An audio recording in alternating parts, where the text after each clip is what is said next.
Hey everyone, it's Casey. I'm bringing you a little bit of a different background today because I had to use my computer, so we're in a different area. But today's video, I want to go over and do kind of a reaction shot of me reviewing my Goodreads to be read shelf. Or I guess it's called want to read shelf. So I use this want to read section if on like booktube, if I hear someone talk about a book that I think sounds interesting, I'll put it on my want to read. Sometimes just while clicking around Goodreads, I'll see books that sound interesting. And then sometimes I will go and like be at Barnes & Noble and not want to buy the book then because either it's expensive or I just don't want it then. So I'll take a picture of it and then come back and put it on my want to read. But the problem is I don't actually look at my want to read that often.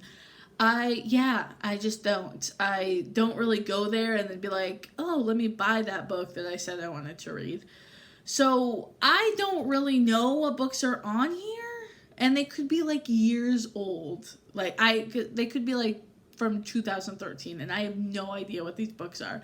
So currently I have 133 books on it. I'm on my Goodreads, but I haven't clicked on the want to read section yet. So yeah, I'm really curious to see what books are on it. So let's just get right into it. I'm going to be honest, I'm not like the best editor, so I don't know how to show you my screen. So I'm just going to kind of go through and tell you what's on here and do like a reaction shot.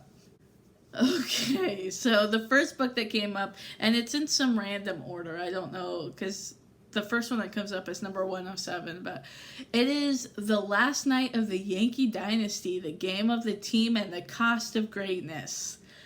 Okay, it's by a guy named Buster Olney. That is such a good name, little Buster.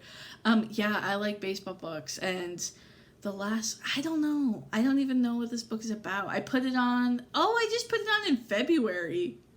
You would think I would remember it, but I have no idea what that book is about. And the next one is The Old Man and the Sea by Ernest Hemingway. I do want to read it. I used to own it, but I'm pretty sure I decluttered it because I knew I was never going to read it. I'm probably never going to read that, but it's a really short one, so it'd be really good for like Booktubeathon where you have to read one book a day. So maybe, I don't know, maybe I'll rebuy it, but things are getting weird already. The next one is Night Comes to the Cumberlands, a biography of a depressed area. Yeah, I read, what was that book that came out that was super popular last year? It was called, Hillbilly Eulogy, I think, by Vance. Vance is the last name. I read that one. I did really like it. And then, so I live in Kentucky, but I don't live in like the Appalachian part. But it did make me really interested in like the Appalachian Mountains and kind of that area and the history of it. And yeah, I guess the history with like the economics of it, I guess.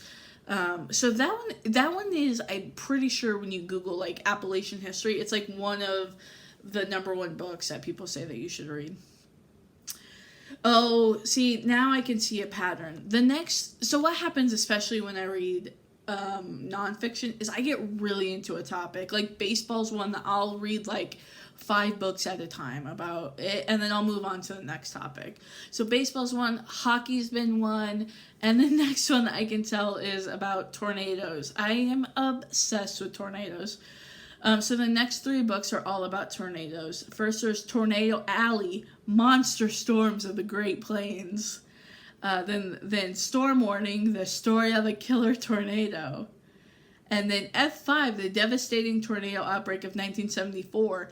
That book I've actually checked out from the library twice. I recently checked it out like in March, and I still I couldn't get past it, but I guess eventually want to read it. I'm going to leave it on my TBR because I do want to read it. Because that tornado in particular happened, like part of it here in Kentucky, so I think that'd be interesting. Then there, okay, this is another one that I really am obsessed with, which is the Coast Guard and like rescue divers, I guess, but not just divers, like when they have to rescue people. rescue missions, I guess.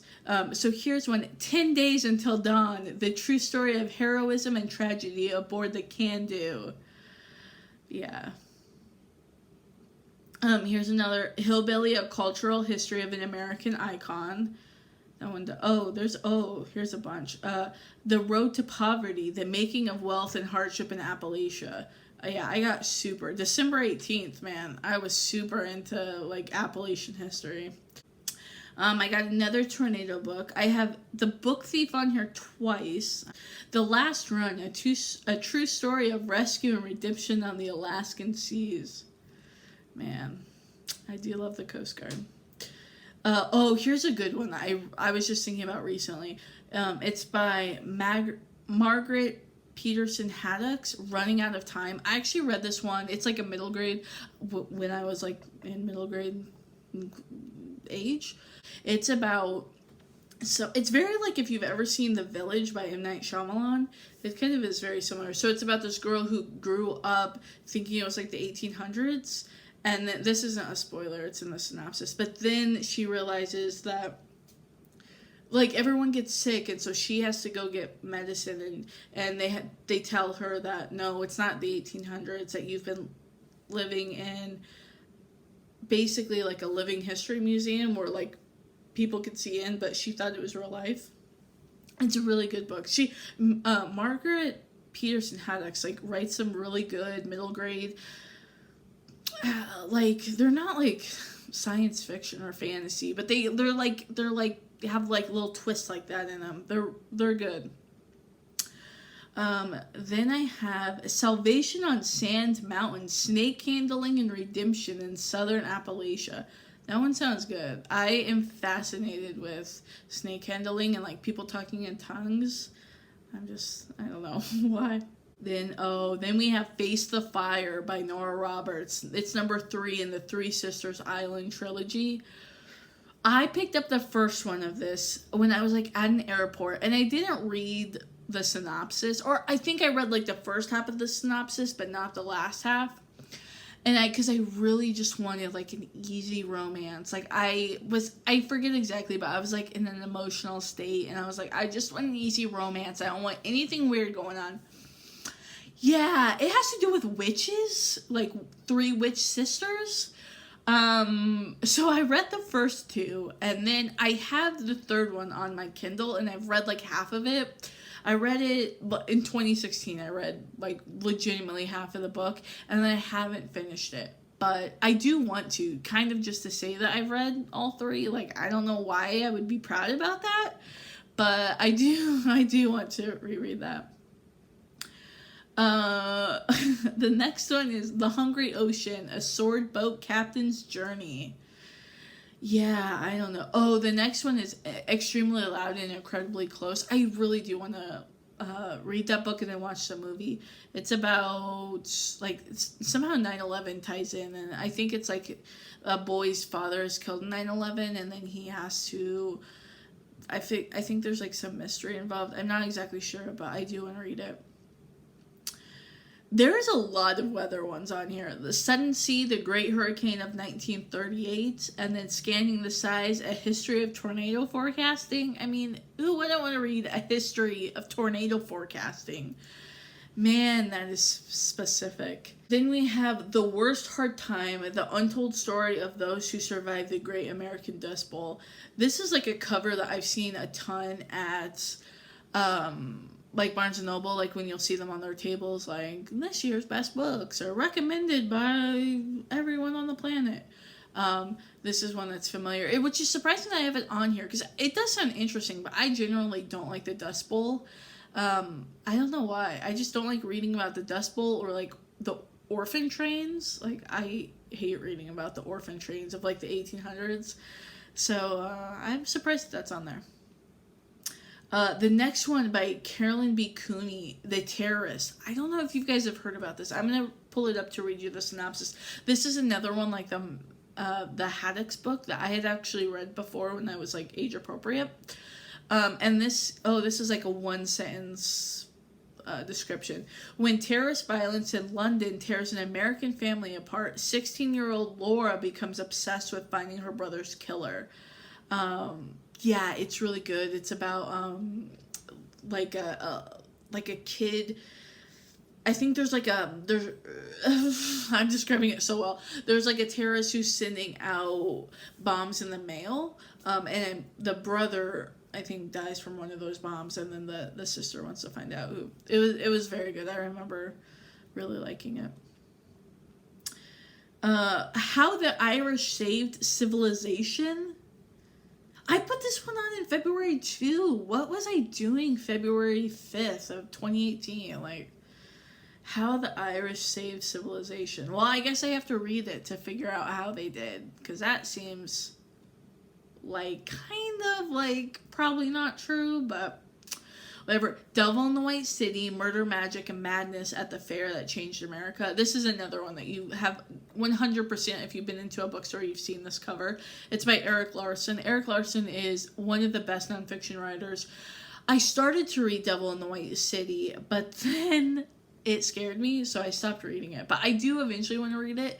It kind of has like dueling narratives where it takes place in, I think, 1908, in the early 1900s in Chicago. And so part of it's telling about the building of the World's Fair that they had in Chicago, and about kind of that, and how the architects of it. And then another narrator is, there was a serial killer, H.H. Holmes, who popped up during the World's Fair in Chicago, and that's how he set up like a hotel. And I think it's about like his life and how he became a serial killer. It's got like, that is like one of the basic nonfiction books that people always talk about. Oh, here, man, there's so many tornado books. This is a book, the next book I'm going to say is a book I have been wanting to read for years. I put it in 2014. It's called As They See 'Em, A Fan's Travels in the Lands of Umpires. I want to read a book about umpires so bad, but I have like other things to read, but it's like baseball umpires. I guess, is that the only umpires? I guess I don't know. I don't know if I needed to clarify it was baseball, or if umpires only exist in baseball. I don't know. I don't care. I want to read about specifically baseball umpires. So you're seeing what I like. I like baseball. I like the Coast Guard. I like tornadoes. And now you're getting into my next love, Scientology. This is Inside Scientology, the story of America's most secretive religion. Man, I love like reading about Scientology. Here's one called Lingus. Okay, let me I don't know, this is clearly not, I thought it was YA, it's not. When 25-year-old Kat is dragged to a porn convention, yeah, I said porn, by her best friend, she's both embarrassed and nervous. The last thing she ever expected was to meet someone who makes her laugh like no other. This is a story about acceptance and friendship, and a love born out of the most unexpected places. Yeah, that is unexpected, a porn convention. Oh, Every Heart a Doorway. So that is like one of the most hyped books here on YouTube, and I do want to read it. I think only because it's like, I'm pretty sure it's pretty small. So that would be another good readathon book for me to like put, because I'm a very slow reader, so I have to read like short books and readathons. So that would be a good one to remember, because I do want to at least read the first one. I think there's 3 out right now, but I mean, obviously if I really liked it, but I do want to give the first one a chance, because like so many people like that book. Oh, here's one that I was just thinking about today. It's called The One That Got Away by Melissa Pimento. It is like a retelling of Persuasion by Jane Austen. I've never read Persuasion, but I was recently talking about the book Eligible by Curtis Sittenfeld. And that's a retelling of Pride and Prejudice, which I have read, and I really liked both Pride and Prejudice and Eligible. So it made me want to read other retellings, so I do want to read this one, The One That Got Away, but I've never read Persuasion, so it's like, should I like read it or should I not? Oh, I'm definitely probably not going to read Persuasion. I mean, should I read The One That Got Away or should I not? Oh, Lincoln in the Bardo by George Saunders. This one, so I am obsessed with Abraham Lincoln. He's my favorite president. And I love history, especially the Civil War. So obviously he holds like such a high standard in my book. And Lincoln in the Bardo, it's a fictional book, but it's about his son. Is it Willie? Yeah.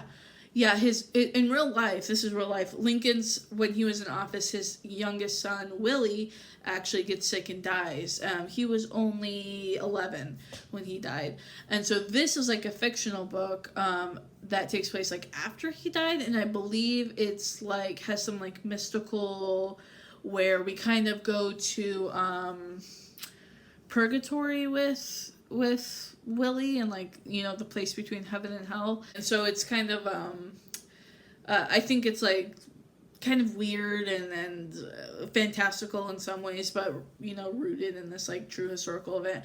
It's like outside of BookTube, like in real life, people love that book. Like it's kind of like the book of the moment, or at least it was, you know, a few months ago. But I really do want to read that one. Lincoln in the Bardo, and it has like a really nice cover on it, which I know is superficial, but you know, I wouldn't mind owning it. Okay, this one caught me off guard. The Stranger in the Woods, The Extraordinary Story of the Last True Hermit. Let me see what this one's about. It's by Michael Finkel. Many people dream of escaping modern life, but most will never act on it. This is the remarkable true story of a man who lived alone in the woods of Maine for 27 years, making his dream a reality, not out of anger at the world, but simply because he preferred to live on his own. That one does sound good. I do like a good hermit story. There's in the book Tomorrow When the War Began, it's a series of books set in Australia. I've done like a review of them because it's a whole series. I'll link it below. But there's like kind of a hermit in there, like, I mean, there's like reference to a hermit. So, I do like a good hermit. Word by Word, The Secret Life of Dictionaries. I mean, I love a good nonfiction book about nothing. I once read the book, I forget the title of it, I'll link it below. It's just a book about the history of the song Hallelujah. And that's all. It's like a 350 page book about that song and its history, and so I love a book about nothing. Yeah, American Fire, Love, Arson, and Life in a Vanishing Land. I mean, what is that? Here's a book that I recently have heard a lot of good things about. It's called The Wedding Dates. And I believe it's one of those like tropes, like adult romance books about they like they set up a fake date to the wedding, and then they probably end up falling in love. You know, they're just pretending to be a date. But I've heard a lot of really good reviews, or I mean a lot. I've heard, like, I can't even remember what YouTubers I've heard talk about it, but here's one I've heard Jess from Peace of Books talk about. It's by Sarah E. Green. It's Break the Line, and it's just like a new adult about a surfer. I'm not really sure, but Sarah is like one of her good friends that she references a lot, and it did when she talked about it. I mean, obviously she gave it a good review, and then it did sound good. Anyway, those were some of the books on my Goodreads to be read. You can see I have like kind of an eclectic taste. I really like nonfiction, and if I get into a topic, I'll want to read like every single book about that topic. And I also like obscure topics like dictionaries. Why would I want to read a book about? Why wouldn't I want to read a book about dictionaries? That's amazing. Anyway, I hope this was kind of fun. Let me know what's like the weirdest book on your to be read list. I would love to know and maybe get some good recommendations. Okay, have a great day. Bye.